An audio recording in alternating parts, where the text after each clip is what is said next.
Brown and Tina Turner. Like, we should be able to have people to come up in here and just speak their mind on both of these people, what they meant to their genres and their professions and everything else, and what they meant at large. Tina Turner was widely accepted by many people as the queen of rock and roll.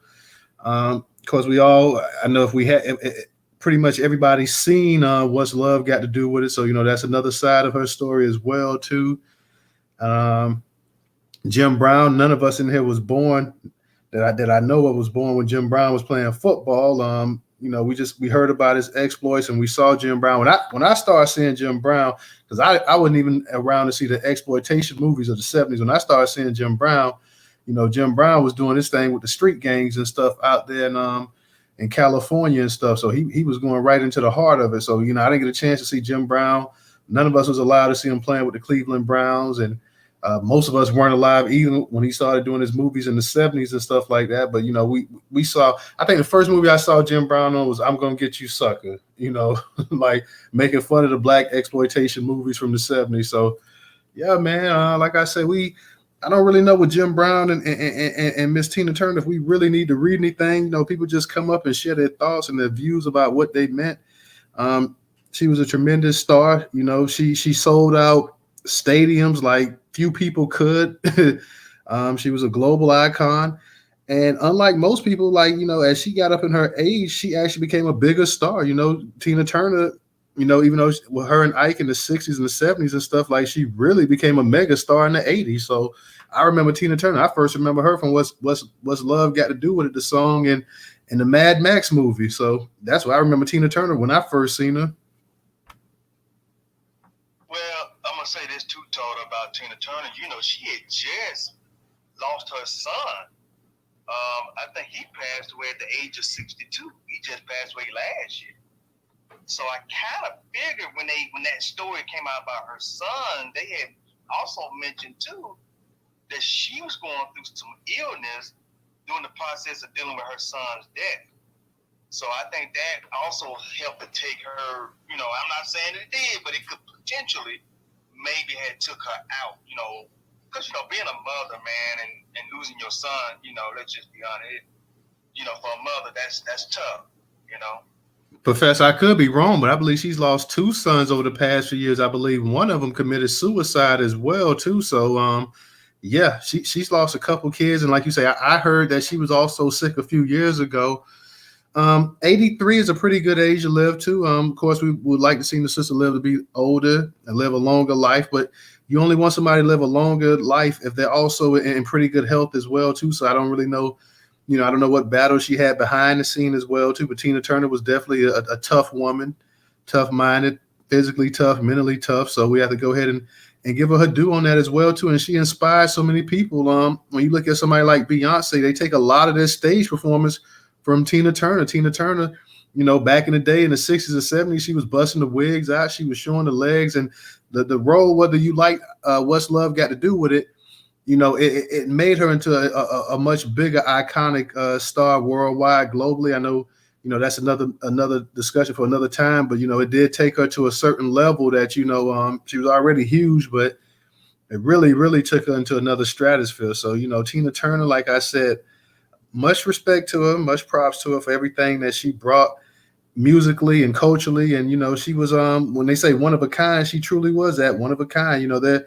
That you can't imitate. There's certain stars and stuff you just can't imitate. You can't take their personality. You could try, but you just can't take their style. Like, she was one of those people. You can't take Tina Turner's style. You can emulate it, but you can never totally copy it. You can't take Aretha Franklin. You can't take Marvin Gaye. Certain people, James Brown, you just can't take their style. You can emulate it, and you can take pieces of it and create your own, but you can't take it. You can't really take it if we're being honest. And, she was, like I say, one of a kind. She definitely would get what most people would consider a diva. And, she was, like I said, a culture icon, a global icon, a superstar. And like I say, as she got older, she was like wine. As she started to age, she actually got better over time. So I definitely want to give a shout out to Tina Turner, her family. Our condolences to her family. Prayers to her family. You're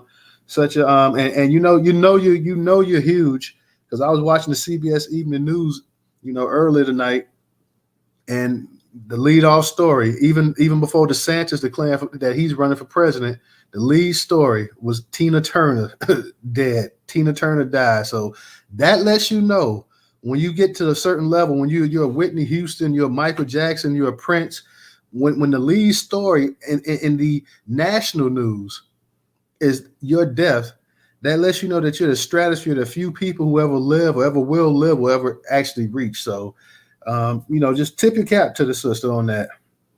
Hey, look, Tara, and I've been thinking about it too, man. After they announced her passing, I want the Black family to understand. Look at over the years now, just over the years, look at the major FBA Black American stars that we have lost, singers, the great singers of their time. Look who we have lost. You got to go back. We can get them all. Michael Jackson. Whitney Houston, Prince, Luther Vandross, yeah. I mean, y'all, we have lost a lot of our great stars. Aretha Franklin. Yeah, we don't have too many great singing stars left, y'all. I hate to say it, the music that's being put out here now, I don't call it singing. Now, I don't know what y'all think, but I don't really call it singing. Professor, I'm glad you touched up on that because I was talking about that today. I was talking about the actual stars that we lost from the 80s. And even though Tina Turner originally started her career in the 60s, she became a global superstar in the 80s. So when I was talking to somebody, I said, you know what? Look at the icons we lost from the 80s. We lost Michael Jackson. We lost Tina Turner.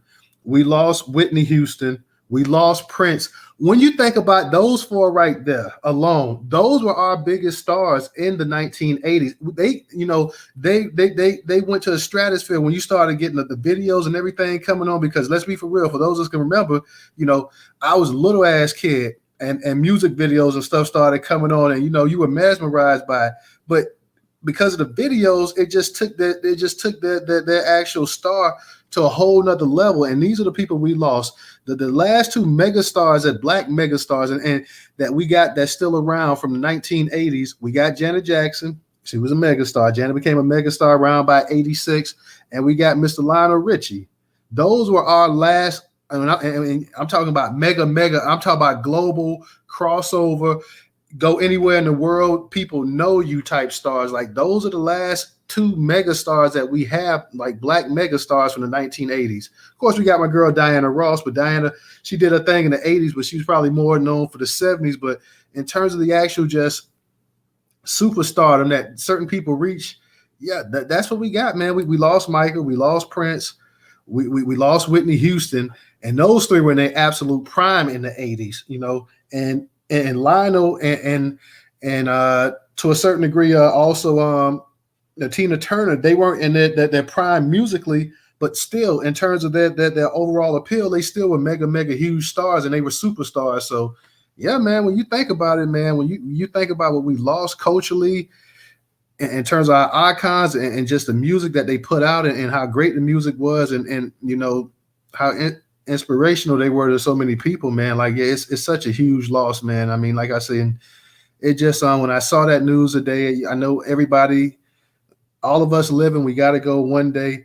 But like I say, I commend this sister on the life that she lived from where she came in Tennessee, just a country girl to, becoming this global icon that's going to be talked about for decades and generations to come. And she touched so many people. You have to tip your cap to it. You got to go ahead and say, wow, this is a life within a life. And, so many people, so many future generations came after her and saw what she was able to do when they were able to like take little bits and pieces of her career and kind of incorporate it into their own. And, it paid dividends. I mean, she was a master of her trade, to say the least. She was very much a master of her trade. Go ahead, Vogel. Go ahead. I'm sorry. I just want to say, please let me speak, brother. Yeah, as far as Tina Turner, that's well before my time. I was born in the '80s, but my mother used to love her. You know what I mean? My mother used to love her to death. My mother even had a wig like Tina Turner wig, and they used to to call her Tina Turner. I remember that. My mother the same complexion as Tina Turner. She had that dumbass wig. But so I know my mom. I haven't talked to her today, but yeah, I know. I don't think she know unless she would have called me. She probably sleep by now. She go to bed early. But yeah, as far as Jim Brown, I'm a Cleveland native. You know what I mean? And Jim Brown is like royalty in Cleveland. You know what I mean? He like royalty in Cleveland. You can't say nothing bad about Jim Brown. I even think they got a monument to him outside the Brown Stadium, if I'm not mistaken. Yeah, you're right. I mean, but, no, I say you're right. They do have one of them. Yeah. You can't say nothing bad about Jim Brown in the city of Cleveland. Somebody bust your head about Jim Brown. You know what I mean? I'm glad that they got a long, full life. You know what I mean? And they with the ancestors now. You know what I mean? That's how I look at it. There was two legends. They name gonna live forever. You know what I mean? And that's pretty much it. You know what I mean? I want to touch on the BML thing when you get to it. Oh yeah. I'm gonna touch up on that too. But you're right, Bovo. They with the ancestors, and Jim Brown was just a man. He commanded respect on and off the football field. I mean, this is one of the hardest men that you can ever imagine. I mean, when they say the definition of a man's man, this was a man's man right here. I mean, this was somebody that he was going to be respected one way or another. And when he talked, he commanded respect. He got respect in a time and an era where black men they weren't given much respect at all. This was somebody who stood up tall for his people, and he let it be known how he felt about certain situations, even if those situations might make white people feel uncomfortable. He wasn't he wasn't one to really shy away. Also, at the prime of his career, he was given an ultimatum by the Cleveland Browns owner Art Modell when he was working on the set of Dirty Dozen. Art Modell told him that, hey, you're gonna be late for training camp. Jim Brown was like, hey, yo, I'll be there. And he's like, I'm going to find you, and I'm going to do this, and I'm going to do that. Well, Jim Brown basically told him to go ahead and take that position and stick it up your you-know-what. I mean, this man, you're talking about the most valuable player in football, one of the greatest athletes in the world, somebody who's sat up there and taking all kind of physical pounding for your team, filling the stadiums up, any and everything that he can do, he's done it. He's won championships. 8 out of 9 years that he played in the NFL, he led the league in rushing. He still holds one of the highest yards per averages to this day. Just a complete tank of a man, 6'2", 230 pounds, probably with 4.5 type speed. Even in that day, people forget that he also was an All-American at Syracuse University as a lacrosse player. So, I mean, this man here, I mean, and also lettered in basketball as well, too. I mean, this guy was a generational talent, a generational athlete.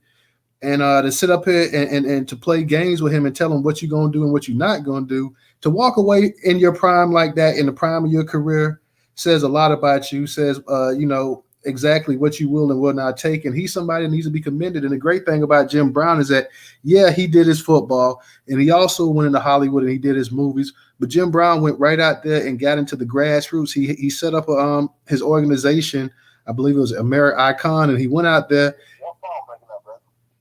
You can't hear me? Yeah, I can hear you, but for me, you was in the matrix a little bit. I don't know, but it's a possibility. Professor, can y'all hear me? I can hear you fine. Okay. But yeah, I mean, this brother, he went out there and he worked with gang members, and he did all kind of things. He went right out there. He wasn't some bourgeois Negro. He went out there and he worked with the people, and he did a lot of things. Now, I know people like to mention his off-field, and that's one reason I got a couple articles, and in each of these articles tonight, that's one reason why I didn't really want to touch up on it, because it's anytime, as soon as somebody dies, especially black person, they want to point out, well, let's talk about the good he did, and also let's talk about the negative. I'm going to celebrate his life tonight. I'm going to celebrate Tina Turner's life as well too. So to me, like I said, this man, when Muhammad Ali was going through his thing in the Vietnam Army, you had that. This shows you the kind of athletes you had in that day. You had Jim Brown. You had Bill Russell. For those that don't know, Bill Russell is the greatest winner in the history of the NBA with 11 championships with the Boston Celtics. You had at that time a young college player by the name of Lou Alcindor, who will later be known as Kareem Abdul-Jabbar. They all came to support Muhammad Ali at this conference. They all gave their support that, yeah, we stand with the champ.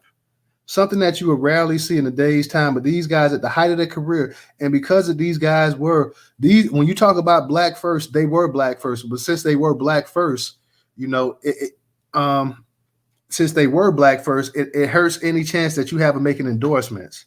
You know, Muhammad Ali, had Muhammad Ali not taken the stance he did with the Vietnam War, Muhammad Ali would have been probably the biggest star even before Jordan in terms of endorsements. And I know it's a different time, a different era, but he had the personality, he had the charisma, he had the look, he had everything. Same with Jim Brown, same with Bill Russell, same with Kareem, but they did not have that personality. They did not, you know, to them it was about being black first and foremost, and how can we improve the betterment of black people in this country. And when you have that type of attitude, you know, that hurts you in the wallet. So shout out to Jim Brown, and shout out to all of those black athletes back then and there that wasn't content being an athlete running the ball or punching a punching bag. They were going to be a man first and foremost, and being a man, they were going to be a black man first and foremost. So shout out to all of those brothers and the legendary Jim Brown, legendary number 32 with the Cleveland Browns, the greatest running back of all time, arguably the greatest football player of all time, and one of the toughest damn black men or men, period, to ever walk the face of the earth. You got it, Vovo. Yeah, I just want to say another fact about Jim Brown. Well, before I get into that, in the lacrosse circles, the lacrosse players still call Jim Brown the greatest lacrosse player of all time to this day. Like not just like the greatest lacrosse player of that era. No, they saying of all time, period. You know what I mean? Like he holds some type of records and all that. So he's like considered one of the greatest of all time in two sports. And something else, just a fun fact. He also will always be attached to MMA, to mixed martial arts. He called UFC 1. No, nobody don't ever talk about that. The first UFC event, you know, cage fighting. I don't know if y'all up on that. He was the announcer, doing the blow by blow for it. Look it up. He called, so he'll always be attached to that sport as well. The man lived an amazing life. And I did not know that, Vovo, till you said it. I didn't know he had anything to do with shout out to my girl Brooke. Shout out to Trenton Makes on YouTube. Shout out to our people on YouTube as well. Brooke, I'm doing pretty good. What's going on with you, sister? And my man Trenton Makes says a white meter will bring up if you had a traffic ticket if you black and died, and you ain't lying about that. That's why I say I'm not even trying to hear all of that nonsense tonight. You know, this man, for whatever flaws that he has, and let's be for real, if you're a person and you're breathing on this planet, you got some flaws, you have something in your closet or whatever. At the same time, I'm going to go ahead and both of these two people tonight, Tina Turner and Jim Brown, you know, we're going to go ahead and we're going to celebrate their lives, celebrate everything that they meant to the world. And, you know, like I said, he was definitely a man's man. And I did not know that about the MMA thing as well, Volvo. So, but yeah, like I touched up on the lacrosse thing. Like I always heard that he was the greatest lacrosse player of all time. So that lets you go that the man was an athlete that was 50 years before his time. I mean, if we want to be realistic here, I mean, most of those players that played in his time, you couldn't put them in the day's era and play. But you could put Jim Brown right in the day's era with the weight training and everything else, and he'll be hell of the day. I mean, he has that mindset, he has that toughness, he has that physical ability, he has just the physical makeup for it. He was just a different animal, just to be real. And if you put Tina Turner in the day's era, she's gonna be a superstar today too. With all of the social media and everything that's going on, you put Tina Turner today. Tina Turner she's going to be a megastar in the day's era. She just had that ability or whatever. And, you know, Ike saw that. Ike saw how special Tina was. Ike couldn't get over the hump until he got somebody like Tina there. And once he got Tina there, you know, Ike and Tina, they blew up. You know, they blew up. They went to a whole nother level. So you put Tina Turner in today's time with the marketing and the radio and everything else, you know, yeah, she's a megastar, man. She's a megastar. Professor, I know you was gonna say something too, and y'all, we're gonna touch up on the Black Lives Matter thing as well too, man. We're gonna touch up on that as well too. DJ, what's up? I see some of our people, Goddess and Black Pressure, y'all coming up in here as well. No Taxation, what's up to you? Tarek, what's up? Detroit. Nita, anybody, like I said, y'all, tonight we're talking about Tina Turner, Jim Brown. If you guys want to come on up here and speak on it, we're gonna also talk about article that came out today talking about Black Lives Matter and potentially that they may be potentially in quite a bit of a financial situation, with some people even saying that they could potentially file for bankruptcy. So we're gonna cover that tonight as well too. But I definitely want to talk about these two legendary figures as well too, and Black America, and world history. You got it, Professor. Yeah, thank you there, brother. I just want to say to y'all for Jim Brown, this brother also set the path for another famous running back who didn't get a chance to leave college because he ended up with leukemia. But if you know the story of Ernie Davis, it was Jim Brown that set the path for that brother. He was somewhat of a mentor for Ernie Davis because, Jim Brown left, I think, a year before Ernie came on campus, but he was able to talk to Ernie about things that were happening across the country, especially being a black man on a college campus, predominantly white institution. He had to be a mentor to this brother. Sadly, Ernie Davis ended up with leukemia, and that took his life. But those two were combined with two of the best running backs to come through Syracuse ever. And so I just want to lay that out there. And by the way, 60 years to the day, Jim Brown, of course, has died from 60 years from when Ernie Davis left this world. So I want to put this all in context why this is special, why I'm bringing it up to you. Because Ernie Davis meant a lot to Jim Brown. And Ernie Davis was very grateful to Jim Brown for setting the path for him as he came onto a predominantly white institution. He told that brother what he needed to do to try to make it there. Shout out to you, brother Jim Brown. Rest in peace, King.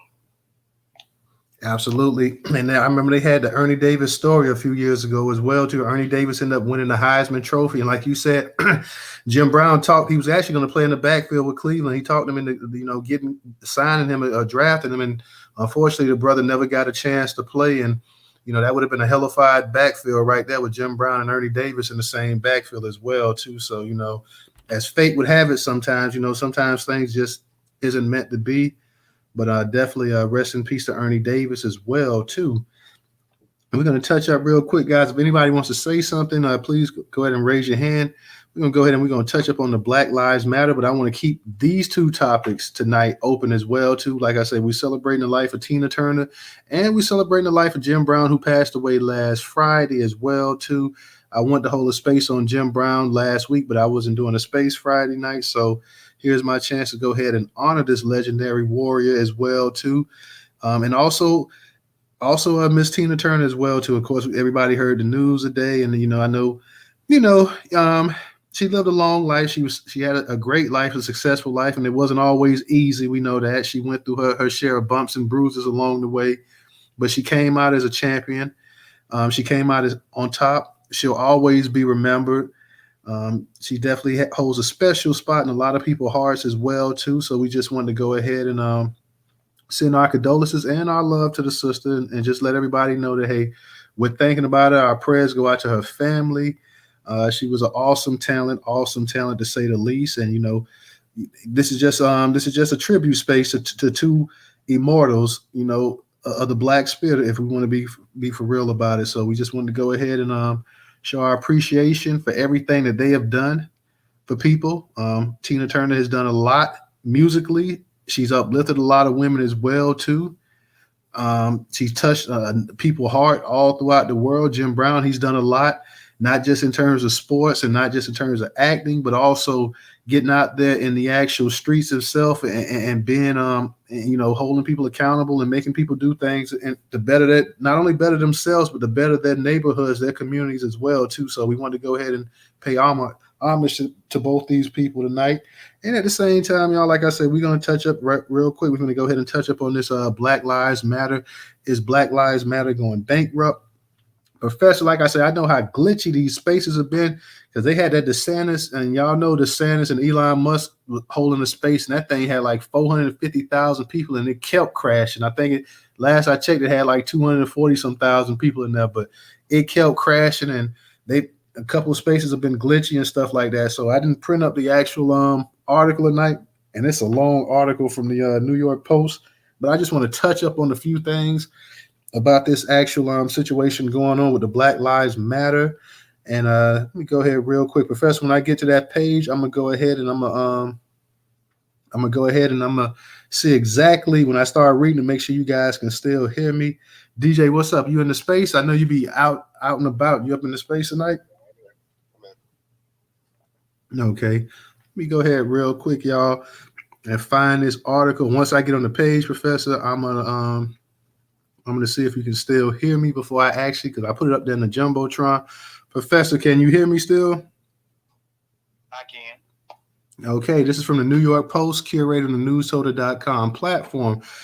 It is titled BLM recorded 9 million deficit in 2022, but still paid millions to execs, tax docs.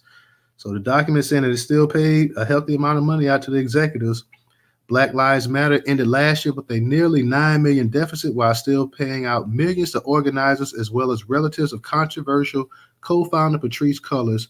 Tax documents posted online show that BLM's Global Network Foundation ended the financial year in red to the tune of over $8 million. The filings show that the nonprofit recorded revenue of $8.5 million, roughly half of the more than $17 million is spent. That deficit is made even more extreme given that the previous year it actually increases piggy bank, earning nearly $42 million after expenses. The financial hit also left the group with $30 million in assets, down nearly $11.75 million from where it started the financial year. That means it has spent 2/3 of the $90 million it raised with Cullors, who quit over earlier financial scandals highlighted by the Post previously dismissed as white guilt money. Despite the crunch, millions of dollars were paid to companies with close ties to the group, including one owned by, I believe it was Shamala Bowers, who replaced Cullors when she quit. The independent auditor's review of the previous 2 years, also posted online, showed that Bowers' company was paid a staggering $1.69 million for management and consulting services. A sister organization, Black Lives Matter Grassroots, previously accused Bowers of blazing a path of irreparable harm to BLM and siphoning millions to his firm. Instead of using the donations for its intended purposes, Mr. Bowers diverted those donations to his own coffers. The group claimed in a lawsuit board members Danielle Edwards also owned a firm which was paid over $1 million for consulting services, the auditor's review said. Cullors' graffiti artist brother Paul was the only current salary employee last year, getting nearly $125,000 with $15,000 in other compensation for unspecified security. But his security firm, Black Ties LLC, was paid way more, handsomely getting $756,330 to similar what was paid to the previous financial year. The auditor's review noted a sibling of the former executive director owned a security and protection company which was paid $1.6 million for security services. The documents shared by the New Mexico Attorney General's office were first revealed by the Washington Free Beacon. While Cullors was forced to resign due to charges of using BLM's funds for her personal use, it looks like she's keeping all of it in the family. Paul Cremier, an attorney for the National Legal and Policy Center watchdog group, told the Free Beacon. BLM also agreed to pay $600,000 to an unidentified former board member's consulting firm in connection with the contract dispute, the Free Beacon noted. Former manager director Kaylee Scales got the only other listed salary, nearly $115,000, for what was listed as ongoing severance pay. The 5 listed board members included Bowers, Edwards, and current leader Cicely Gay also reported getting no income from the group. The Free Beacon noted there was no mention of any payments to Cullors' baby daddy, Damon Turner, or his company, Trap Hills, which was paid $969,000 in 2021. However, the outlet noted that the charities are only required to disclose the names of their 5 highest compensated independent contractors. In its filings, BLM said it was working inside and outside of the system to heal the past, re-image the present, and invest in the future of Black lives through policy change, investing in our communities, and a commitment to arts. We are building a community of healing and nurturing ecosystems that supports Black communities impacted by oppressive structures and injustice, it said. BLM did not respond to the Free Beacons report and did not immediately respond to the messages left by the Post earlier Wednesday. Gay, the activist group's current chair, said she was brought in to straighten out BLM's finances, even though she has bungled her own finances, having filed for bankruptcy in 2005, 2013, and 2016. Meanwhile, Black Lives Matter Global Network Foundation doled out more than $4 million to Black activist groups in the financial year ending in 2021, some of which had criticized the group in the past for not helping the Black community after they received millions in corporate cash. The group's 99 from the 221 obtained by the Post show that it gave $400,000 to Tamir Rice Foundation in Ohio. That group was set up by Samaria Rice, the mother Tamir Rice, a 12-year-old African-American boy who was killed by a white policeman in 2014 while playing with a toy gun. Rice, who started her foundation in 2018 to conduct after-school programs for at-risk children, had been a vehement critic of Black Lives Matter and its co-founder, Patrisse Cullors. She claimed that the group did not support mothers of Black children who had been killed as a result of police violence and pointing the fingers at Cullors. Cullors resigned from BLMGNF a month following a 2021 post exposed of the group that showed she had gone on a $3.2 million real estate buying spree, snapping up properties in Los Angeles and on the outskirts of Atlanta. At the time, Rice told the Post, "I don't believe she is going anywhere. It's all a facade. She's only saying that to get the heat off of her right now." Cullors denied that she used charity cash for her personal real estate purchases while complaining that financial disclosures were triggering. In addition to the Tamir Rice Foundation, Black Lives Matter also doled out over $1 million to Love Not Blood campaign, a California-based group founded by Cephas Johnson, whose nephew, Oscar Grant, was killed by the police in 2009.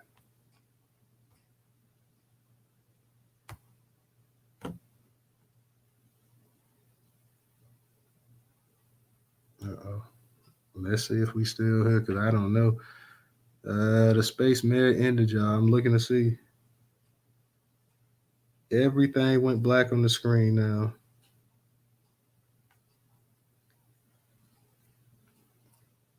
Yikes. All right, YouTube family, you may have to start the space up because I'm not sure if I may have lost our people. Good Lord.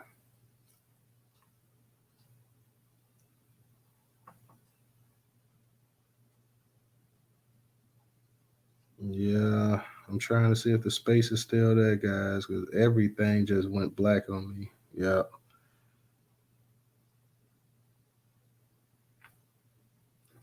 Brooke, everybody, we may have to start the space up because as I was reading, apparently the connection got lost. I don't know what happened. We was there for a minute, and then everything I came back, everything was gone. So let me get ready to try to start this space back up here. Let me see.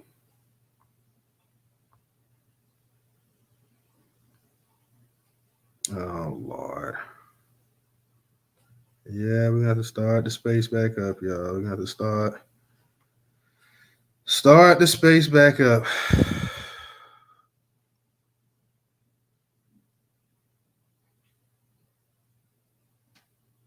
All right, everybody on YouTube, y'all hang still. I don't know what happened, but the space.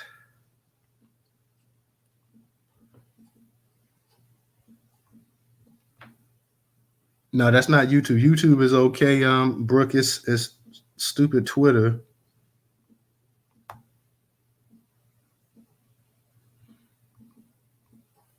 That's why you just never. Yeah, I know, man. I don't know what happened with Twitter. Like I should have told Professor if he heard me, like, because I figured this was gonna happen. think it was gonna happen.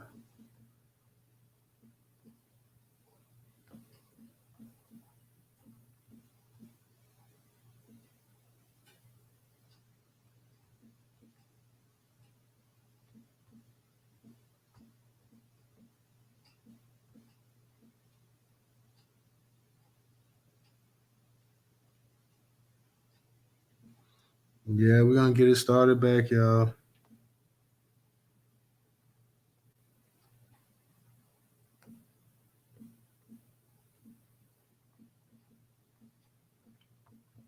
Hate when that. No, I don't know what's been going on lately with these spaces, man. These spaces have been just crap lately. We finna get ready to start it back up. So thank everybody for being patient on YouTube, y'all. I don't know what happened there, but unfortunately, that's the problem with sometimes with these spaces here. Let me start it up. Let me start it back up. We about to get it back rolling again, y'all. Let's see what's up.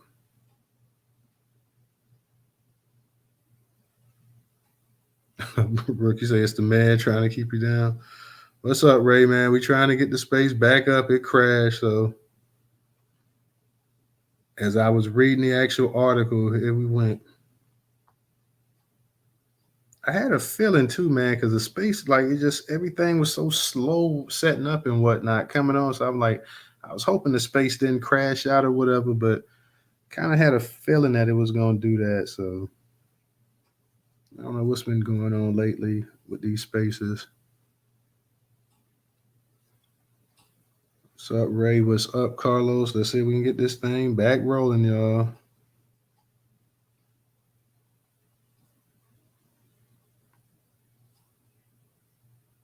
We was having a good space going on as well too. So I hate that, it broke the rhythm, but what are you gonna do?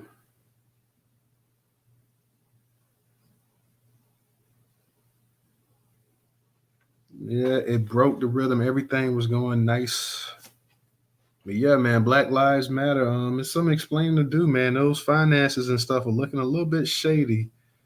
Looking a little bit shady. There's a lot of money being doled out and not a whole lot going back to the community unless people actually start griping and complaining about it. So $90 million. Yeah, you have to straighten us on that one.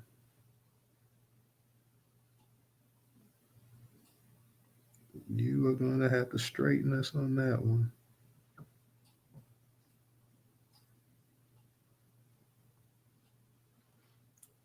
Yeah, man. I wonder what when y'all lost me when I was actually reading it. Like I was reading and then I just assumed that everybody was there. I should have kept saying, Professor, you hear me? Can you hear me? But I had actually got into reading the actual article and like I just assumed that everything was cool, man. So that's why sometimes I don't like reading the articles on these other sites because the damn thing, the spaces be seeming to crash. So what's up? What's up? What's up, Professor? Can you hear me? I can hear you, man. I don't know what happened. Like what? Hey, I'm assuming y'all were just there, and then I didn't know until actually I came off of the actual page, New York Post. I was reading that, and then when I came back, and then when I come back and I see that the phone is black and whatnot, I'm like, oh damn, like space done been lost. I'm like the space done been lost. Like damn, that pissed me off, bro. Damn. Hey, that was a good article too. Like, yo, Black Lives Matter. Like, like, like these boys, like they, yikes. Allegedly, Black Lives Matter. Y'all got some explaining to do with that money, bro. Y'all got some serious explaining to do with that money. Damn, space was going good too, man. I don't like that. I hate when the spaces break up like that. And you got to go ahead and try to get back the rhythm of everything and whatnot, man. So, damn, that pissed me off. Damn, that pissed I'm me. like you told her. I would love to know what's going on with that money, man. Because that money could have been used toward our communities to help rebuild, to help bring jobs in, infrastructure, social programs that we all been talking about, just different things that Black Lives Matter was supposed to been working on, and well, there's nothing to show.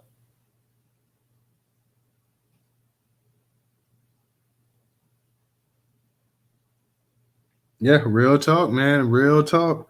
And like I say, man, damn, like they had a lot of. And what part did y'all miss? Like, did y'all stop hearing, man? Because it must have wasn't long. I think it's when you started talking about the global part of it, when you said, Yeah, you might as well just go and repeat the whole thing. Yeah. If you can, or you can try to summarize it up. If I was you, I'd just try to summarize it. It's too much to it's too much to summarize. Hey, basically, man, like a bunch of execs was getting paid money and this and that or whatever, man. So I mean, that was the moral of the story, that we had a bunch of executives, you know, from what the article said, out of the $90 million, 2/3 of it is spent. You know, all of this money and stuff like that. They're in the hole. You know, Patrice, she's no longer working for that because people started calling her out saying that she was mismanaging funds and money like that. The person that replaced her, they're saying that the person that placed him, they're saying that he filed for bankruptcy back in 2005 and 2003, 5, and 16 or whatever. So you got somebody else that come in there that's filed for bankruptcy 3 different times. So in terms of the actual the accountant, and they need to go ahead and get them a CPA, and they need to do something different there, man. They go ahead and make this thing where people can actually see where this money's being spent at, because right now, you know, I think one year they said Patrice, they talk about the baby daddy, of course, leave it to the New York Post to sit up here that's a direct shot at black people there. But whether you like Black Lives Matter, and one year they gave the baby daddy $969,000. Like, man, if you don't shut that shit up. Stephanie, how you doing tonight? I'm gonna try to get back and read it too, man. God damn, that make me mad. How you doing? Hi, what's up, everybody? I just wanted to let you know, they also had in the paper today that they were filing for bankruptcy. So, if you want to look into it. Oh yeah, that's what we was covering basically. I mean, and that's what the title is: BML going bankrupt, because basically that's based off the article and how the finances are stacking up, and that's kind of where it's headed to. Like, here's the question, the $1 million question everybody wants to ask: like, what in the world happened to that $90 million that y'all had just a few years ago? You know, that money is just totally pretty much gone and stuff. I mean, not only that, but let's not forget we had a bunch of corporate backers, a bunch of corporate sponsors and stuff talking about when the whole George Floyd protest was going on, and how much they were going to invest into the black community, how much they was going to give, how much they was going to dig down in their pockets and this and that or whatever to do this and do that. And you know, it just pretty much was crickets, to be honest. You got it, Stephanie. I just want to say they probably squandered it and put it in bank accounts in Canada, because you know she bought a couple of homes in Canada also. So they were trying to transfer everything over, because I think she had a wife, husband, whatever that situation is. They had a significant partner. Getting a jumbotron, y'all. Getting a jumbotron? Oh Lord, the space. Yes, ma'am. Okay, thank you. But she supposedly, they bought houses in Canada, so they probably funneled some of the money over there, so that the forensic accountants won't find it, I guess. I don't know. Thank you, Stephanie. Thank you. Ain't no telling what they did with that money. One thing for certain is that most of that money is gone, and it's not coming back. Black Lives Matter no longer has a name to go out there and actually generate the type of funds. People not going to go ahead and donate into it. Corporate America is not donating, and just the average Joe Smo like you and I, we're not donating anymore to it as well too. So in terms of their ability to actually generate dollars, you know, that's pretty much gone there. You know, I don't know exactly how they're gonna be able to function. Like you say, that may be the only thing they can do is go ahead and file bankruptcy, which a bunch of articles have pretty much been already saying anyways. And like I say, that everybody's been highly critical. Tamir Rice's mother, who else was a DJ? Was it Michael Brown's people as well was saying that, hey, you know, basically y'all using our kids, and their deaths, and you know, y'all not doing anything to go ahead and help us or anything like that as well too. So you've had a bunch of parents of a bunch of parents who children were gunned down and killed on the street. You know, they pretty much felt like their kids were being exploited. Their deaths was being exploited for dollars, and you know, at the same time, you're not doing anything. Now, in that article I read, they did give some money to Tamir Rice's parents, Tamir Rice's organization, but you know, that was after too. They made a public stink about it as well too. Now, my thing right here is that you're using the actual and you kind of marketing the actual deaths of these young black men or whatever, and you're not.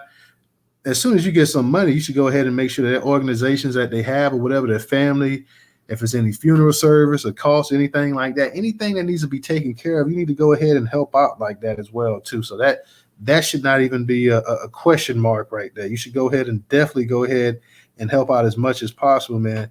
And like I said, I want to apologize. I want to go ahead and read the spaceman, but like I was trying to tweet something out and the phone was going black again, y'all. So I don't know if I can even go ahead and get to that article, man, and start tweeting things back out as well too. So, you know, I'm looking to see. I may see about I may see if I can get somebody to read that article. I know we got a lot of stuff in the Jumbotron now, but I may see if we can get somebody to read that article. Professor, I would see Professor if I can get you to read it, but because like I say, you want me to read the little headline right here?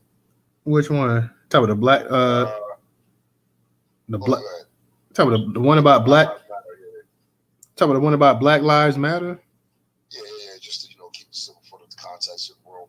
Yeah, you Black can. Lives Matter is headed for insolvency after plunging $8.5 million to red. But founder Patrice Cullors' brother was still paid $1.6 million for security services in 2022, while a sister, a board member, earned $1.1 million for consulting. So, like, why do you need all this money for consulting and security services and all this other stuff? But Tamir Rice's mother didn't get anything. You know what I mean? Mike Brown's father still didn't get anything, and these folks was complaining to Black Lives Matter. Hey, look. You earned all this $100 million. We ain't seen a dime, and a lot of that money came off the back of the suffering of our children. So can we get paid too? They never paid them folks, man. And they was harassing them after that too. Appreciate that. Yeah. Well, everybody coming up in the space, man. We're talking about Tina Turner, and we're talking about Jim Brown. We're also talking about the Black Lives Matter.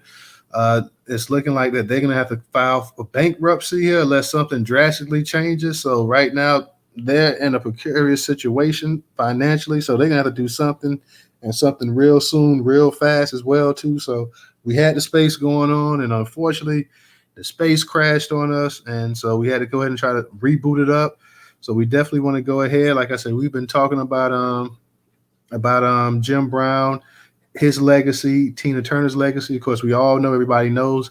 If you've been anywhere today on the planet, everybody pretty much knows that Tina Turner passed away at 83 years of age today. Jim Brown, the Hall of Fame football player and social activist, died last Friday. He was 87, I believe. So, Jim Brown, 87, 83, they lived we consider pretty long lives. When you get 87, you get 83 years of age. Of course, we like to see people live longer, but that's a long life. And in terms of a football player, that's a really long life that he lived to be 87 years of age.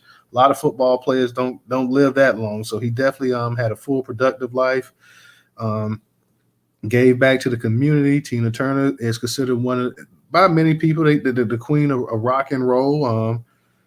She Ike Tina was what everybody knew, and then she went solo, and she just went into another stratosphere as a solo artist. She sold out shows over there in Wembley Stadium. She sold out some of the biggest stadiums, coliseums in the world.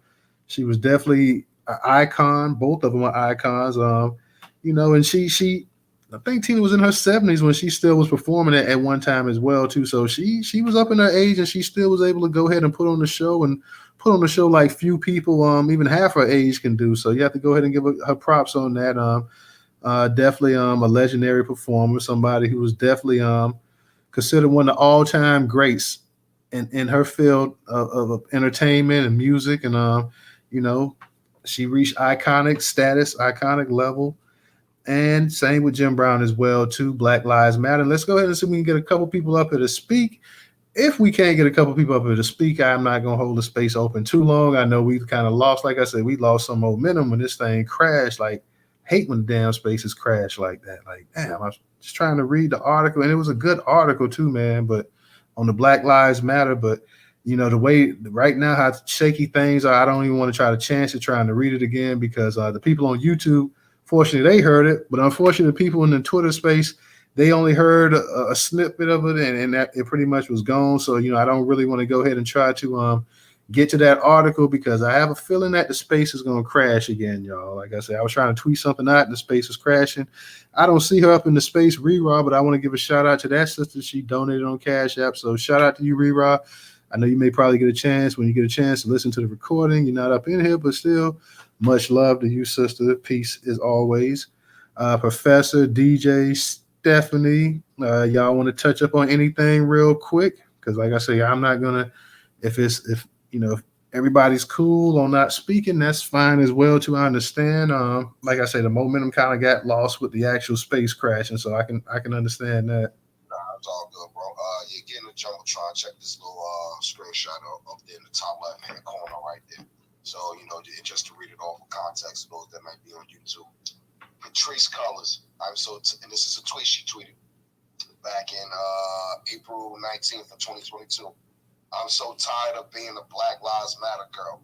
Can't wait till folks see me as a writer, artist, anything but this tired idea projection of who I am. I swear to God. Well, who you are is a scammer, sister. You know what I'm saying? Here you go. Not only that, but who told her? Like, I mean, if she didn't want to be in the Black Lives Matter organization, who told her to get on and get in there? Like, nobody didn't force her, drag her in there. So, I mean, if that's something you didn't want to do, why even participate? Why even sign up for it? Like, no, you didn't have to get involved. So, I mean, hey, do what you want to do. But, I mean, nonetheless, people still want to know that $90 million, man, $90 million, that's a lot of money. And it's gone. I mean, and it ain't coming back, like I said. Nobody knows what the hell happened to that money. Well, actually, I do, and that's what I was explaining to you before. So I'll post it up here in the Jumbotron in a second. But everybody on your own court or own court, go do your homework and look up Act Blue, ACTBLUE, Act Blue. That is a campaign service for the Democrats.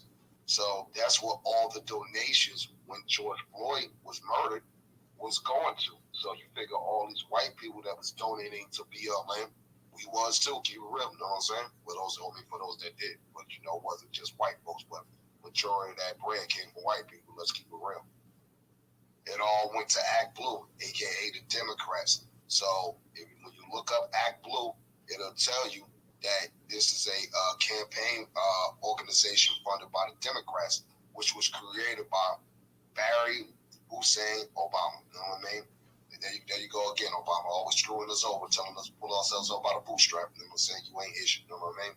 So at the end of the day, Obama created the Act Blue because people weren't donating like that to the Democrats, and also made it a way to seem like, okay, well, to keep these other organizations from scamming people, he created an actual organization that's solely dedicated to funding a candidate. But go ahead, though, Ray. What's good, bro?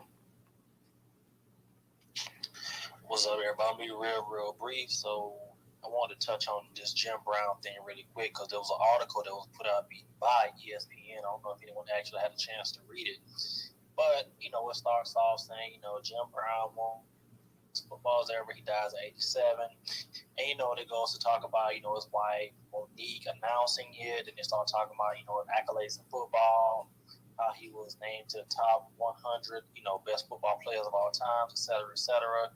His draft, they talk about, his work with the Black empowerment community, with Bill Russell, Kareem, Muhammad Ali, et cetera. If you read that article, and towards the bottom, I would like, if everyone has a chance to, they can. Literally, the last thing they put, instead of just saying, rest in peace, they put that he was arrested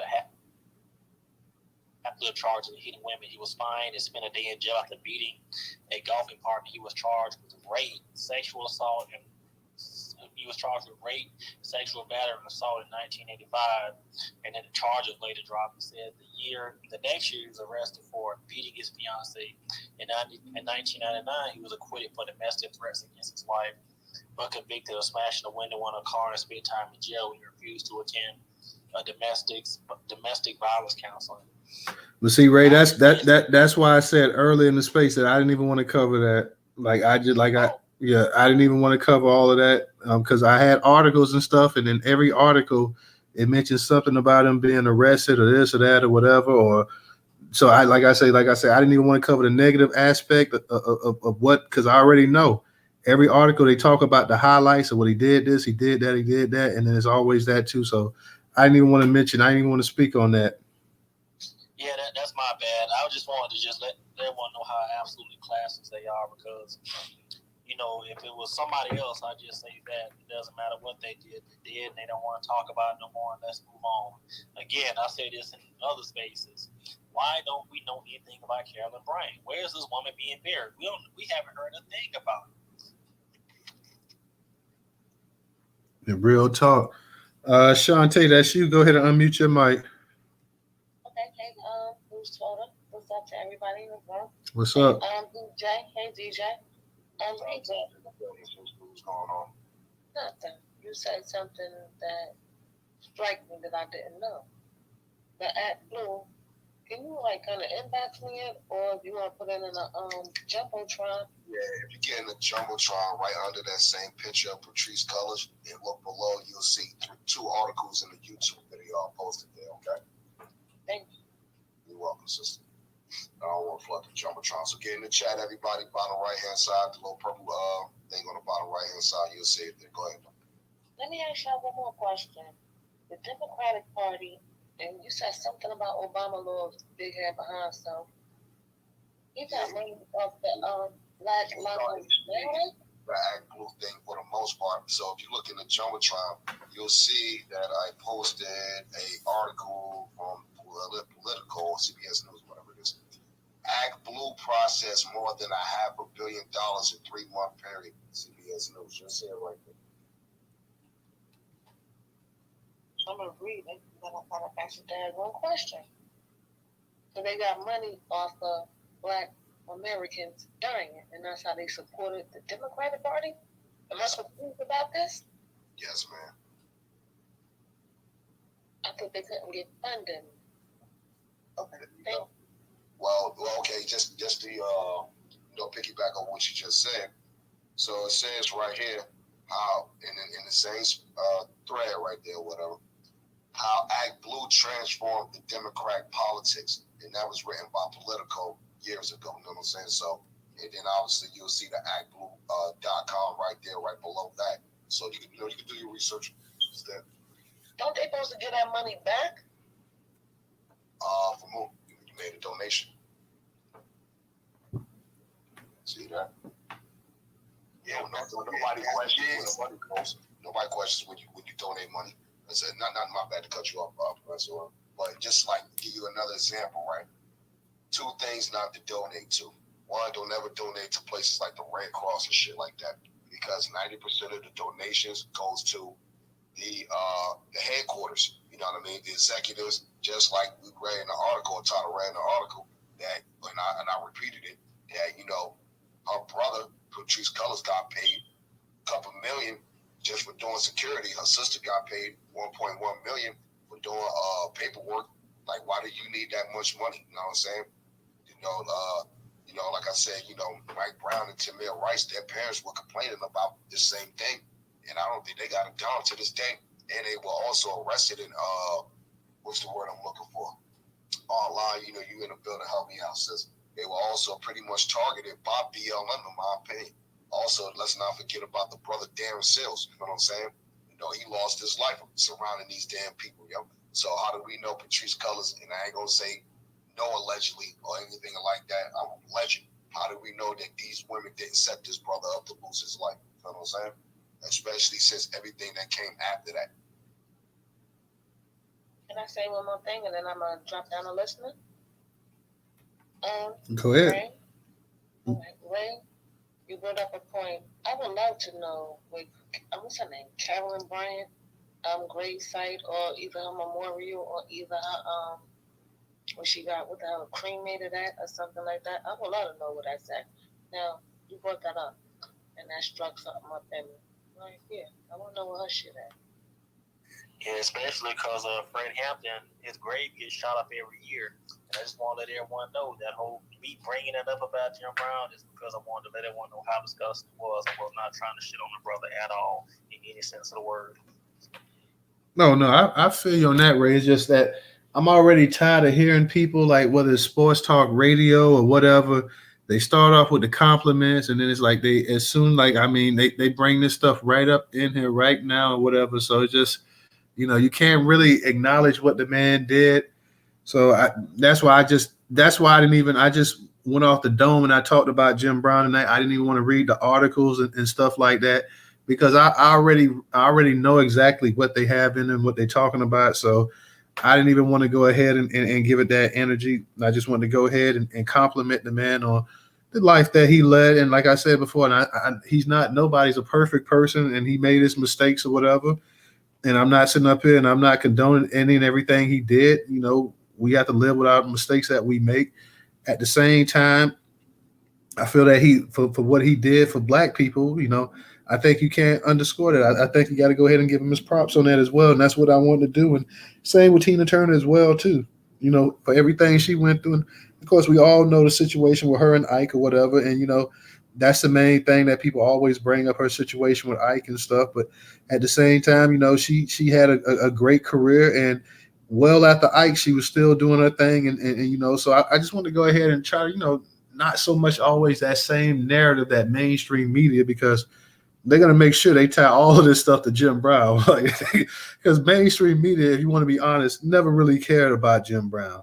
They didn't like his disposition. They didn't like his attitude, And so if you can point out some of the things that he did that, that they say ran afoul of the law, they're going to definitely go ahead and put it out there as well, too. And like I said, that's not to excuse whatever behavior he did do.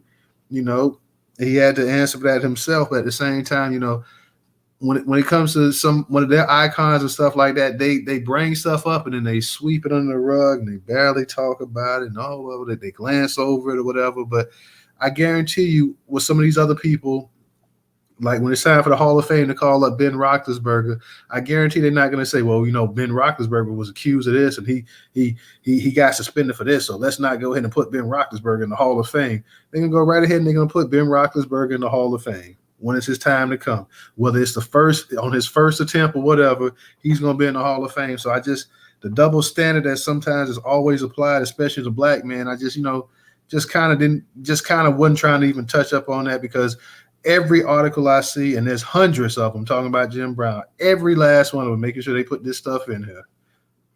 And it's just like, okay, yeah. They were saying this the day he died. I mean, it wasn't, and sometimes they'll give you a little grace period of a day, but as soon as he died, and I was going back and forth with trolls on Twitter talking about it or whatever. I like, well, can the man and you had some black fools sitting up here running their mouth like, well, can the man at least, can his family at least grieve him? No, they cannot grieve him. If they want to grieve him, go pull up some grass. So then, then we started going in on folks as well, too. Like, don't sit up here and talk about all of the dirt that this man did.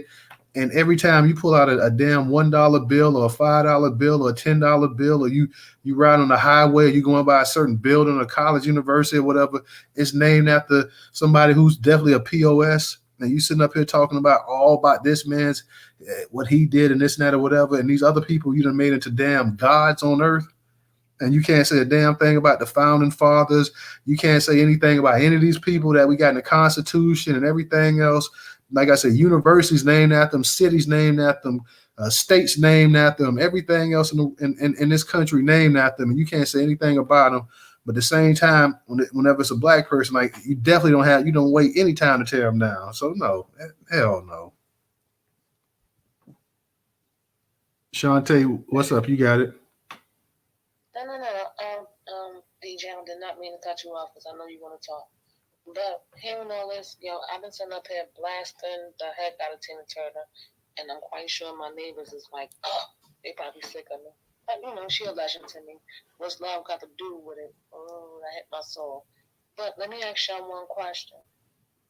Do y'all think that the Democratic Party, when it come down to Barack, Kamala, and the rest of the Democratic Party, whether it's, what's his name, Clyburn and everybody in the Cory Booker, everybody in the Democratic Party, do you think we can all get them like kind of collected, like, and let them know like y'all been fucking us over and y'all still fucking us over? So we never even addressed none of y'all. Yeah, we should have been took it to y'all, and now we gonna need like a formal apology and what the fuck y'all gonna do for us specifically. I think what's his name, Barack took Negro out of it. I went to go visit my grandmother like about 2 weeks ago. I'm about to leave tomorrow. And as I said, pull out your birth certificate. She said it's in the drawer. I went to go get it. My grandmother birth certificate actually does say Negro on that motherfucker. My birth certificate, my original birth certificate had black. Now my new one don't have nothing because I lost my first one, but my grandmother always kept her stuff up to date. That's how she is. She keep everything old. I was just losing things being clumsy. Do you think that we could have? I don't know.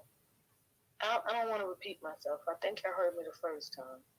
Do you think that we can kind of uphold them to the shit that they putting us through politically? I don't know, Shanti. That might be a conversation for a different night on that tip. There, I'm not really sure about that, but I don't know. I'm not really sure about that, but we probably have to touch up on that maybe another night or so about Barack and them. But I mean, you make an interesting point, but I mean, Barack Obama's really, he can't run anymore, so there's nothing. He's not going to hold office again, so he's not really even, he his power in terms of getting somebody over the top is. Kamala there, Cory Booker there, and what's his name? Senator, where I'm living at, what's his name? In Jersey. What was that dude name? He passed away. It's a whole bunch of things going on. It's like they got their own little group. Yeah, we probably have to touch up on that one another night, though. Listen, Shante. it's always good to talk to you, Newstoter. Good to talk to you too, sister. DJ, you got something you want to add? Because I know you had your hand up.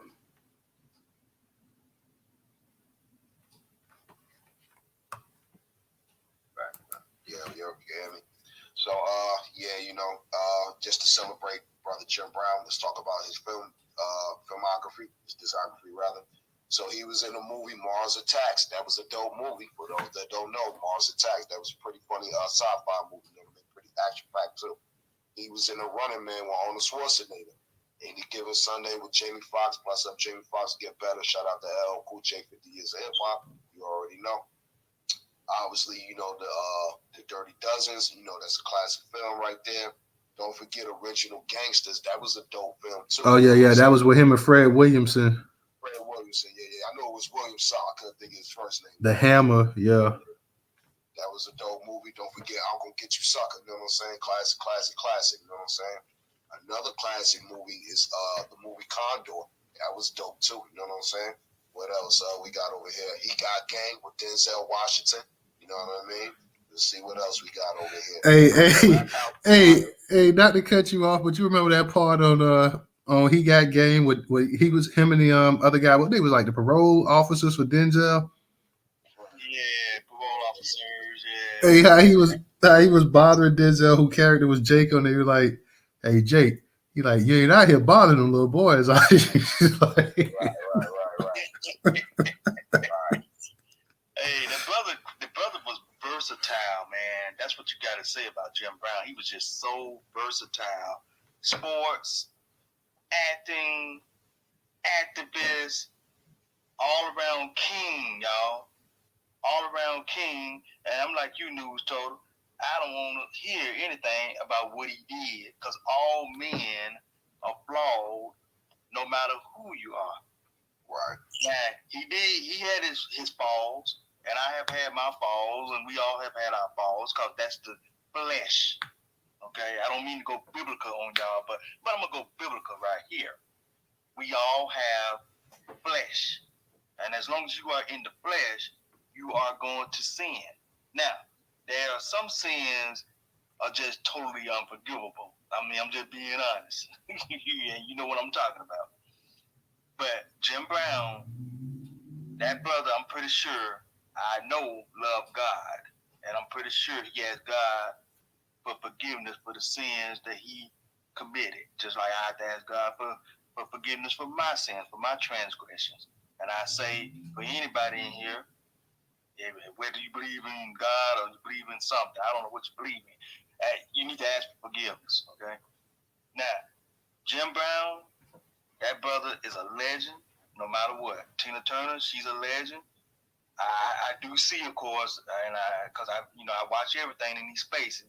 I do see the comments where people are putting posts out here about something she said about Africans are lazy. I'm looking at these posts, but Tina Turner is a legend. I don't really want to hear nothing bad about her neither.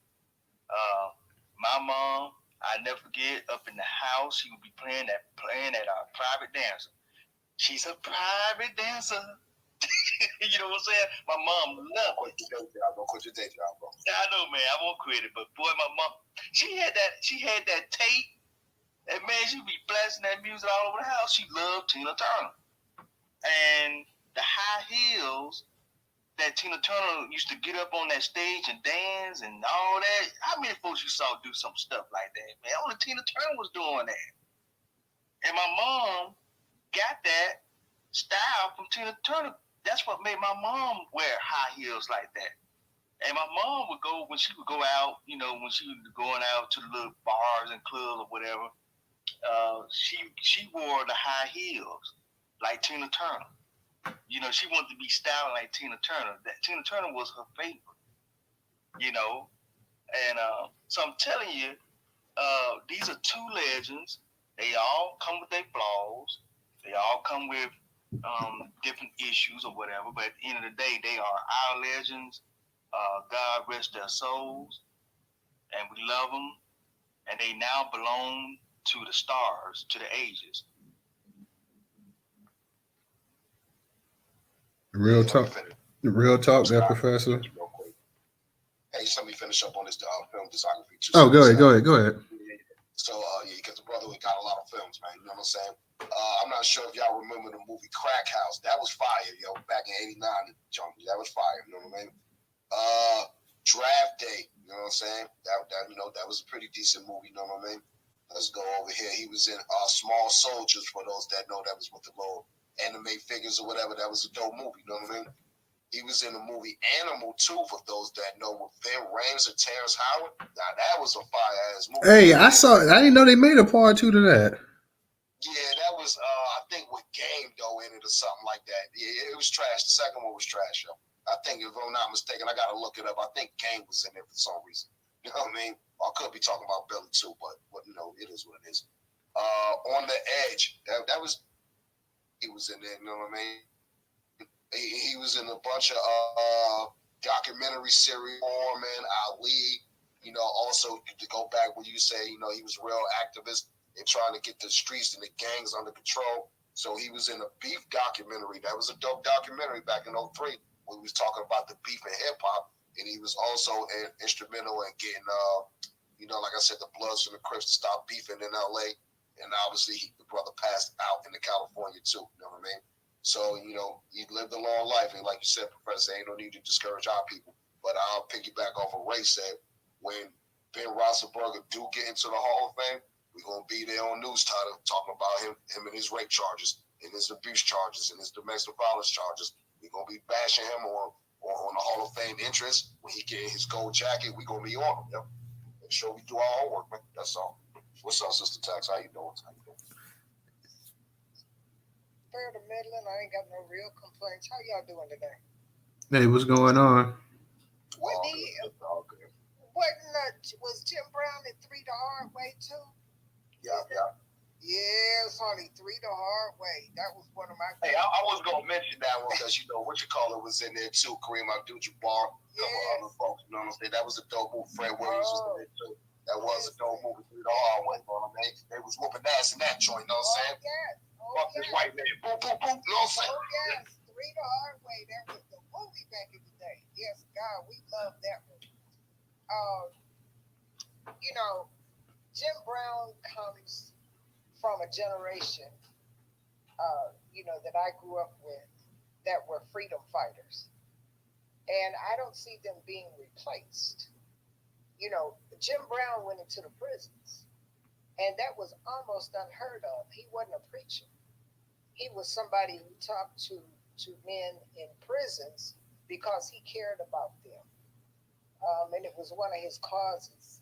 And it was almost unheard of at the time for somebody who is not a preacher or a pastor to go into the prisons and talk to the men in prison. So, you know, Jim Brown has always had respect from me, from my family. I will say this about that woman that caused all that confusion early in his career. The thought from most black folks back in the day at that time was that her mother put her up to it. You know, and he was found not guilty. And so just like O.J. Simpson was found not guilty, if that's what the court said, then he wasn't guilty. So anytime somebody brings up something like that to say, well, he did this and he did that, well, the court said he wasn't guilty.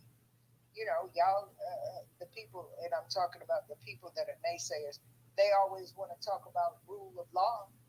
Well, let's talk about it. If the rule of law said he wasn't guilty, then he's not guilty. But, you know, she was light, bright, damn near white. That's what we used to say back in the day. It might be offensive to people these days, but that's all I know. You know, I think that her mother was not 100% one of us either. And so it was all very suspect. Just like the other guy, they just found out, the football player, young boy, they found out that he didn't sexually assault anybody. I forget his name. But this is what these people do. And this is how they get their money. See, you got to understand, white folks don't know no other way. They don't know how to get money if it ain't off the backs of black folks, and especially black men. And that's just true, too. And Jim Brown was one of the ones that said, no, not me, and stood up. And we were all behind him at that time. We were all behind him. So, you know, we should take heed to the freedom fighters back in the day and replicate some of the things that they did and discard the things that don't work for these days and times anymore, because we have an all-out war on us. I mean, this is an all-out war. I don't know if y'all saw that video. This has nothing to do with it, Newstoter, but I'm just going to throw it out there where that little boy on that bike with the pregnant woman came and tried to snatch the bike. His sister came out on the TikTok and put all the little boy's receipts up, all her brother's receipts up, and tracked him from an hour before when he had the bike, and told the whole story. And come to find out, there was already some bikes that were available, but she didn't want them. She wanted that little boy's bike. Why? Because they use even their pregnant women in war. See? That's why the military will allow you to come into a war and be pregnant and fight, because they have a long history of using their women like that.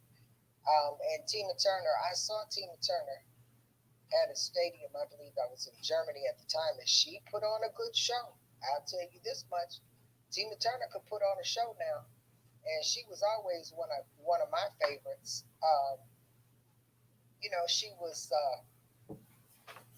different than all the other music that we were hearing when she was with Ike. It was a different kind of music, and it was a different kind of dance. And a lot of black folks were against it because they said she was doing the Hully Gully. See, that's a real old-fashioned term. They don't even say it no more. But that the Hully Gully. And, you know, black folks, proper black folks, they didn't want black folks. They didn't want black women doing the Hully Gully.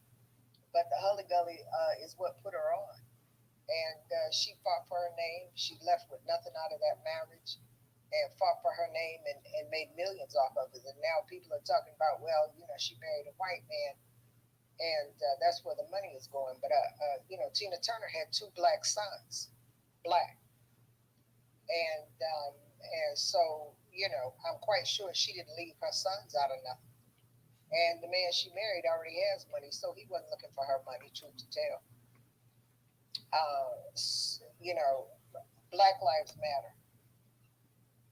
Here's what I say, because Black Lives Matter has been problematic from its existence when it first started. And I wouldn't be a bit surprised if DJ, if they did put some on their seals. I wouldn't be a bit surprised. It wouldn't surprise me, not even a little bit. Here's what I know for sure. When everything was happening down in Ferguson, somebody came to me on the back end and said, here's what's going on, because they were in Ferguson. Ferguson at the time. And they were in the streets in Ferguson at the time.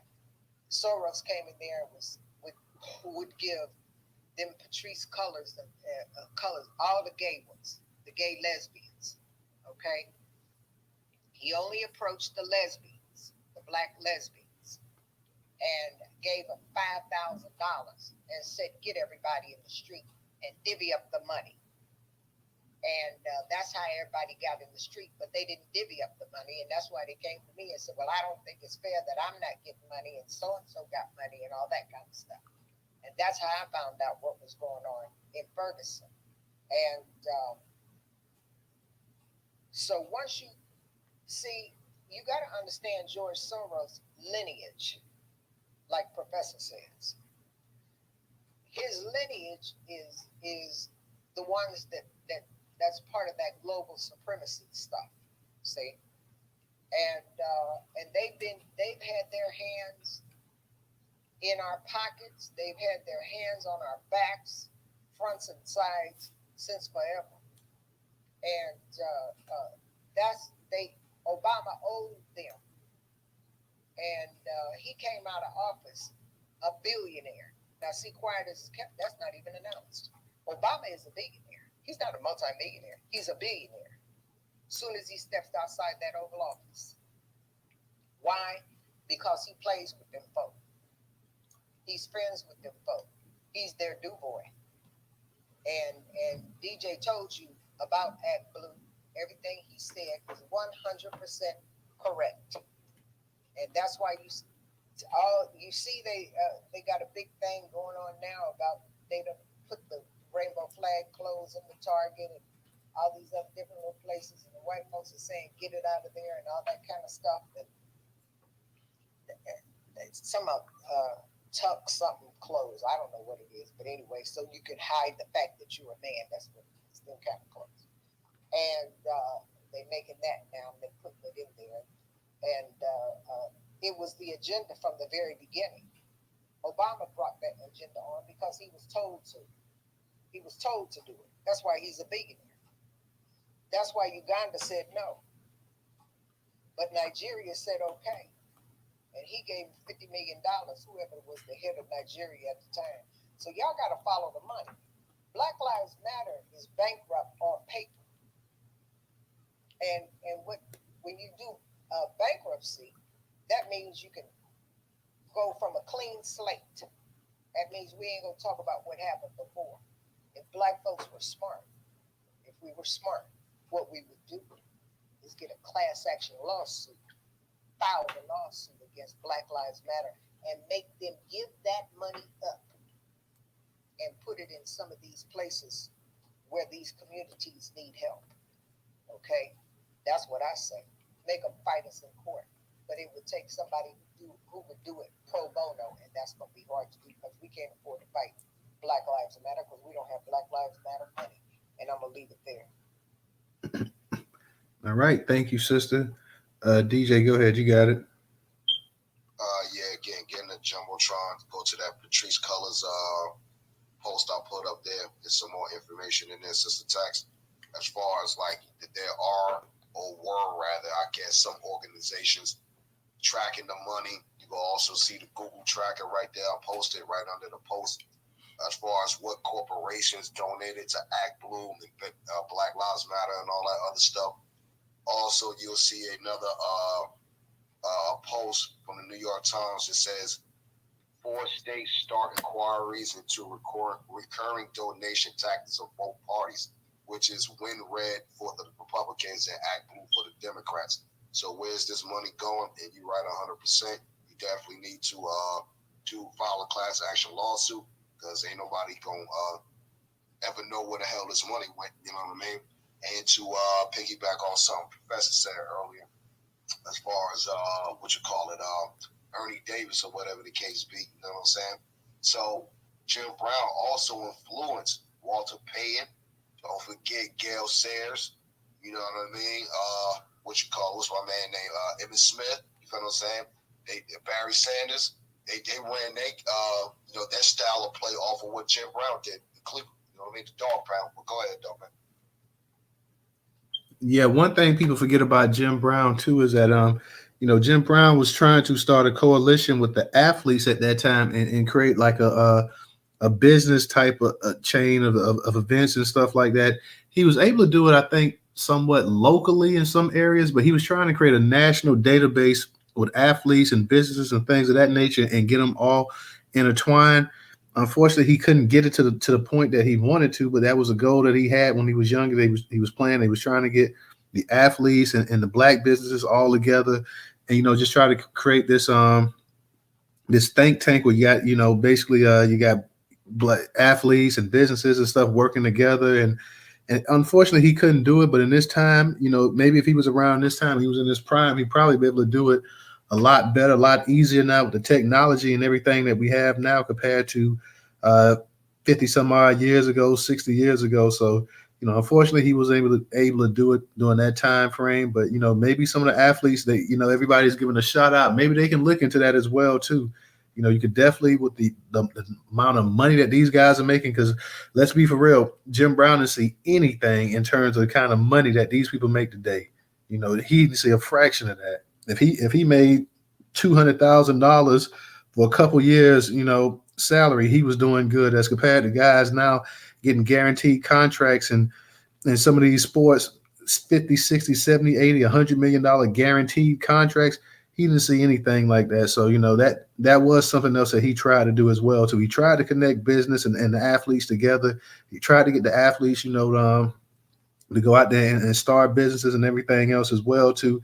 He wanted to go ahead and have black people dependent on black people. Unfortunately, like I said, I think to a certain degree it worked out locally in some areas, but it never took off nationally.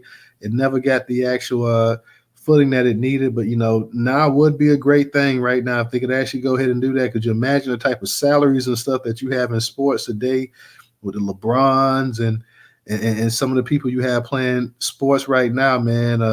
Lamar Jackson and these type of guys with the kind of finances they have at their disposal, that they went ahead and put their money together or got it to the point where they started creating businesses and things of that nature, how beneficial it really could be for black Americans. And that was something that he really, really, really tried to do. And like I said, unfortunately, during the time, it just wouldn't happen. You got a DJ? Yeah, so to piggyback off what you said with the contracts of like the NFL. So shout out to Lamar Jackson of the Baltimore Ravens, the quarterback. Him and his mother, with no agent, secured a $260 million contract with the Ravens for 5 years, yo. So they paid, yo. You know what I mean? Rest in peace, Jim Brown. You know what I mean? Yeah, he got a big time contract. So yeah, give a shout out to him and his mother. They were able to do that. If there's anybody else that wants to speak tonight, come on up here and speak. We're not gonna keep the space open. Like I said, we had the space going earlier and it crashed, so we had to kind of restart it up. So I apologize. I was reading the actual article about Black Lives Matter. We were talking about them and their finances and them looking like they're going to be filing bankruptcy here pretty soon. Of course, we had to give a shout out to Tina Turner. We had to give a shout out to the legendary Jim Brown as well, too. Jim passed away last Friday. Of course, Tina, she passed away today. So we wanted to go ahead and hold a special space for these two iconic figures. And you just go ahead and pretty much appreciation space. And I mean, they were two giants in their respective fields. So we wanted to go ahead and honor them as much as possible. Rilla, how you doing? Hey, Newstoter. Hey everyone, no taxation. Stephanie Ray, DJ, Professor, everybody in the space, Black. It's kind of like been a bittersweet week. Um, Tina Turner lived and grew. I mean, she left an imprint on this world, and truth be told, she comes from the belly, of the beast, and in the South, having to try to just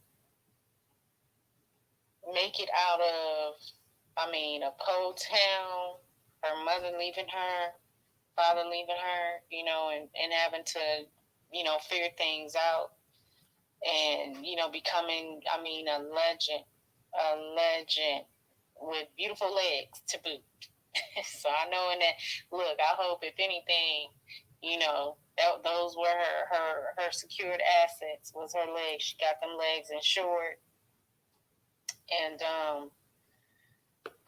she was a very beautiful woman, and I'm pretty sure at 83, her vessel, laying to rest, and now she can transition, up in the stars. So definitely love and shout out to Tina Turner, Jim Brown. Like I always say, coming from a family and understanding football, he was a beast, and he did do a lot of philanthropist work. I know he wanted to do more. In the end, it seemed like he was kind of like I think he was trying to get people off the Democratic train, but and self-sufficient. And sometimes it doesn't always go over well sometimes, or come out well, especially when you are a celebrity. So that doesn't take away his accolades and what he contributed, not just to the world of football, but to, black young men who did follow him and other professionals that followed him. I know my father was a big Jim Brown fan. So rest in peace, definitely, to Jim Brown. Black Lives Matter going bankrupt. I don't think they're necessarily bankrupt. I think they moved the money. So hence the black grassroots organizations unfortunately never really got any money. So, Patrice Cullors, her cousins, and everyone else that did receive funds and, transferred the money to, what's his name, the Jewish man, and his wife overseas. It's odd how the money ends up missing, as they say, but I don't believe it's missing. I think it's just been digested elsewhere. It's been moved. They probably renamed a business and put the money under someone else's name or in a trust somewhere. These folks are sneaky, and it's so sad that our own supposedly people who look like you, decide to take advantage of the situation in Ferguson and what happened to Mike Brown, and Darren Sills had to lose his life because of it. We can't even say for sure if it was the police that actually took Darren Sills' life or if it was someone else closer to the Black Lives Matters, taking the money. And that's the part I really wish, we had authority to investigate his death and actually solve the case. I think it would open up a lot of unanswered questions, and when it comes to Black Lives Matters, Patrice Cullors, and the like.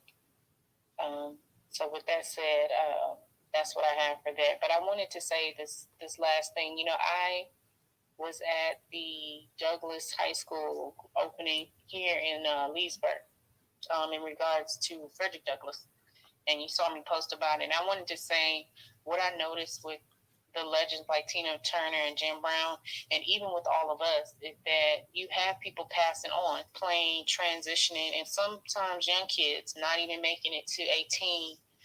And it is up to us really to fight for the life that we want to see, the repair that we want to see, the authority that we deserve, because we are in a do or die pretty much. And the outlook that I found with what's happening with the events that we have coming up with Reparations 2023, even, you know, the Galveston's reparations event going on, we need these events.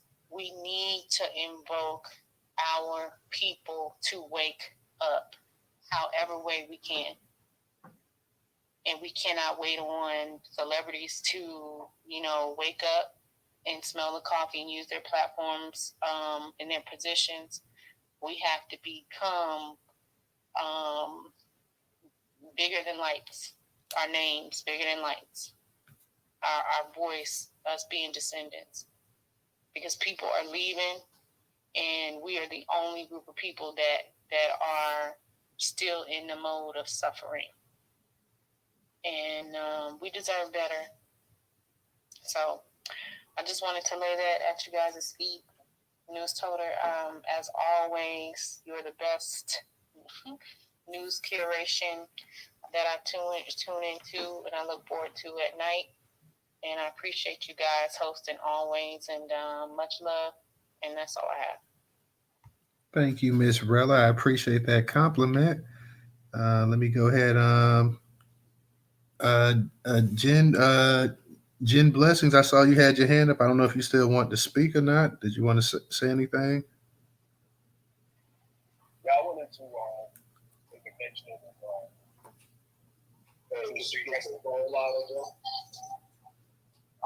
I want to say rest in peace to Tina Turner.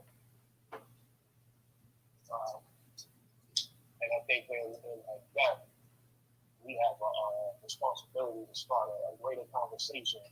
You know, it was years ago that I realized, I remember when I was a teenager watching The Living Color, and just watching it, listening to the community make fun of that sister, her abuse, and how it was turned into a running punchline, a running joke.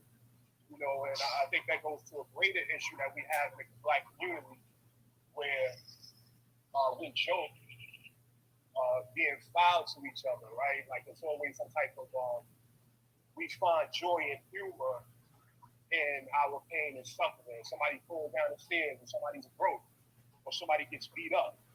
You know, I think we really kind of lean into that, and a lot of that type of humor leads to violence because it's a form of disrespect.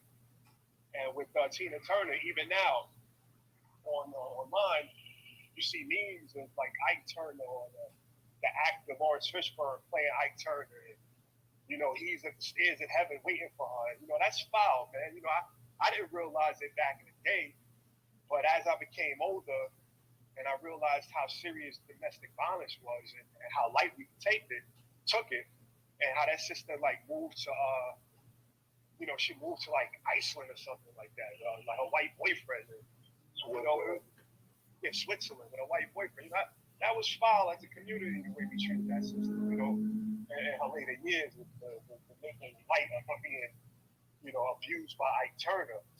Now, so you know, we have to really kind of put that message out now that there was nothing funny about the abuse that, you know, that was one of our icons, right? Like that sister was a titan in the community.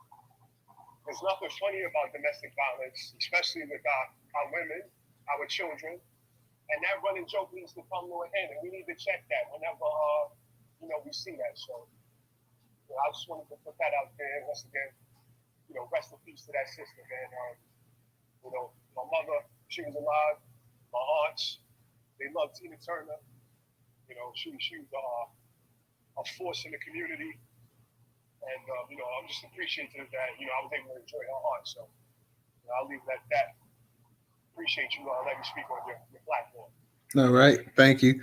And you're right. Back in the day, that was a joke, and it wasn't just on The Living Color. Martin, and I can remember an episode with Martin where he was telling Gina, Ike and Tina, Gina, Ike and Tina, like So it was something that was in a lot of sitcoms at that time as well too. So you're right. It definitely and it black and white, mainly black, but also white people. They talked about it as well too with black people. And I mean, let's be honest too. Even something that wasn't domestic violence. Michael Jackson. How many people? I can't count how many times they made fun of Michael Jackson's scalp getting burned off or whatever. So, everybody laughed at that and they thought that was funny. But I'm sure if Michael Jackson was sitting home watching that, having the kind of burns he had, not able to ever regrow his hair. We didn't know that till later on that he couldn't regrow his hair. Think about what that did to him. Also, I mean, if you want to, and if we want to go there, and it's even beyond race. I don't know how many of y'all actually remember the ice skaters. You had Tanya Harding and Nancy Kerrigan, and Tanya Harding paid somebody to go ahead and pretty much hit Nancy Kerrigan in the leg with a hammer or whatever. And Saturday Night Live, they played that all the time. With every time you saw the skit coming on, there was always a woman on the ground holding her knees saying why, crying and stuff, and everybody thought that was funny. So, unfortunately, in America, and I think comedy has changed to the point that it's definitely not as brutal as it once was. But at one time in comedy, stuff like that was considered funny. People being in pain or people being hurt or whatever. People thought that was funny or whatever. Some people never thought it was funny. And like I said, and I mentioned that the other night when we were talking about The Color Purple, and I use the Living Color as an example of people saying, sometimes black people had problems with even a Living Color. Older black people at that time thought a Living Color was too silly, and that it picked at people too much and stuff. And Living Color had a famous skit called Handyman, making fun of had an actual handicapped hero. And my dad, I used to tell him that as a kid. I was maybe in the 5th grade or whatever. And I used to laugh about it, and he used to tell me like, "There's nothing funny about that, like picking at handicapped people and stuff like that." So certain things have always rubbed people the wrong way. And like I say, comedy has come a long ways in terms of being as offensive as it once was. And still, you go to some of these comedy shows, you're still gonna get it like that. But you're right, because Ike and Tina reference was a cultural phenomenon. It was not only on TV shows. It was on Martin. It was on In Living Color. Damn if it went in a bunch of rap songs. I mean, I can remember Biggie saying beating niggas like Ike beat Tina. I mean, it was every rap song that you could think of, it was a reference of Ike and Tina in there somewhere. So you're right, culturally, like things have changed, and I'll even take it back further. I can remember being a young kid watching a black and white show with my dad called The Honeymooners, and the most famous line, this was Jackie Gleason, and most people, some of y'all may not know who Jackie Gleason was, but he was a comedian. Actually, the Honeymooners, actually the Flintstones actually came from the idea of the Honeymooners. Jackie Gleason famous line to his wife Alice was, "Pow, wow, Alice, right in the kisser. I'm going to send you right to the moon," and stuff like that. So things that they were saying back then in that time, you have a husband sitting up here telling his wife, "I'm going to hit you right in the kisser, and I'm going to send you right to the moon."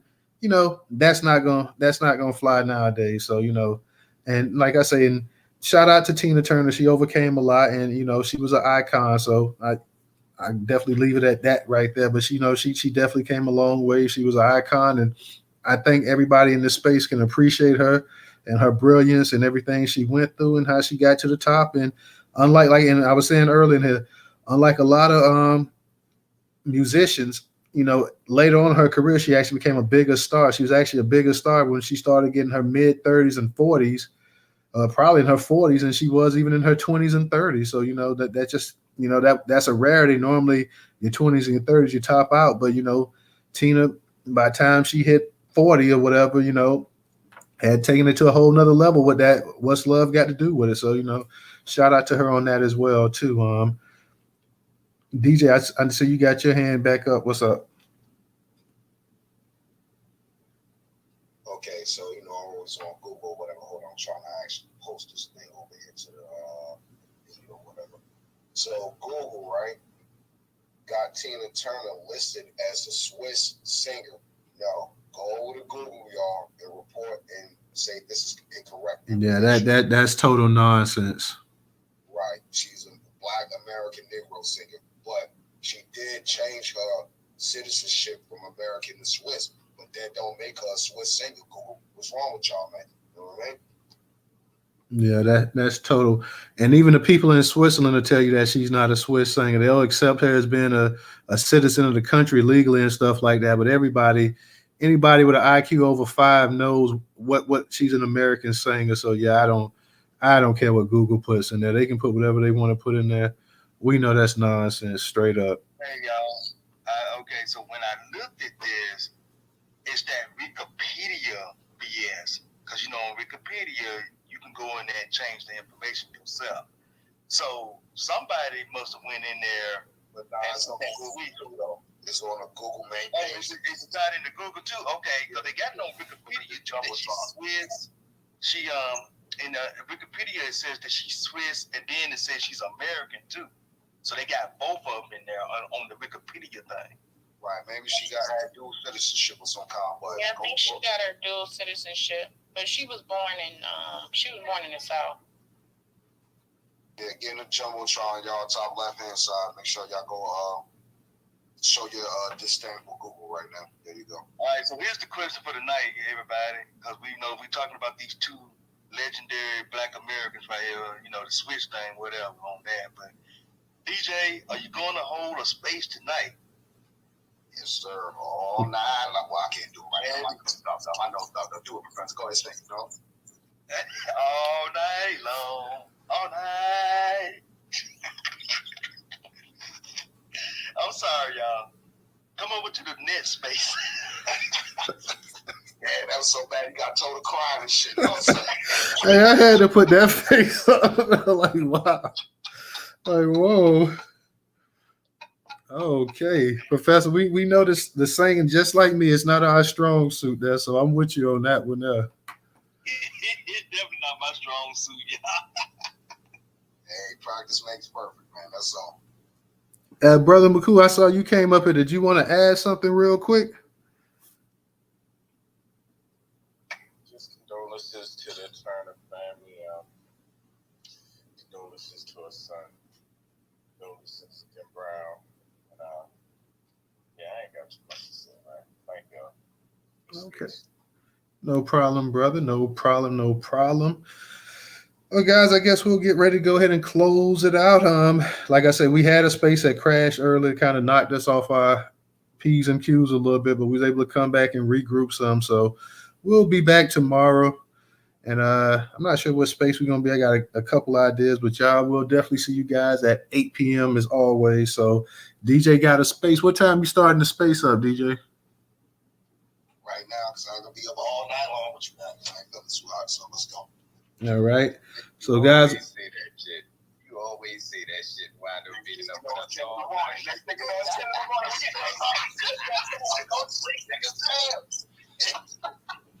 Hey, he always be up with us, niggas, don't he? All the way from Professor. He be sleeping. We still be going. That's my dog, bro. I love that. So we'll go ahead. We're going to close this space out for the night, guys. We'll see y'all tomorrow. Make sure y'all check DJ space out. He's about to go ahead and start that up. Y'all go over there and check him out. And we'll see you tomorrow night, everybody. So peace. Peace, family.